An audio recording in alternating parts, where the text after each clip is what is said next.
আজকে আসলে আমরা এখানে যারা আসছি, আমি কেন্দ্রীয় ছাত্রদলের জয়েন্ট সেক্রেটারি হিসেবে আছি।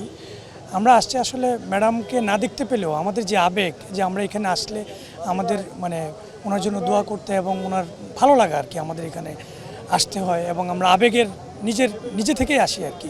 পাশাপাশি আপনি জানেন সারা বাংলাদেশের মানুষ মানে রাজনৈতিক দল মত নির্বিশেষে সবাই ম্যাডামের জন্য দোয়া করতেছে। আমরাও সবাই দোয়া করি ম্যাডাম যেন এই দেশের এই ক্রান্তি লগ্নে আমাদের মাঝে আরও অনেক দিন বেঁচে থাকেন এবং সুস্থ হয়ে ফিরে আসেন, যেটা এদেশের মানুষের জন্য, গণতন্ত্রের জন্য অনেক ইম্পর্টেন্ট।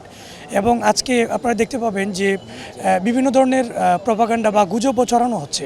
তো আমি দেশবাসীর কাছে অনুরোধ করব, ডক্টর জেডএম জাহিদ সাহেব ছাড়া, বিএনপি নীতি নির্ধারকের বক্তব্য ছাড়া, কোনো ধরনের মিডিয়া সহ সবাই যে প্রচার এবং অথেন্টিক প্রচার ছাড়া কেউ যেন কোনো গুজব প্রচার না করে, অথবা ভুলভ্রান্তি অথবা বিভ্রান্ত হয়েও যেন কোনো অপপ্রচার না করে। আমরা সবাই ম্যাডামের জন্য দোয়া করব, এটাই আমরা প্রত্যাশা করি।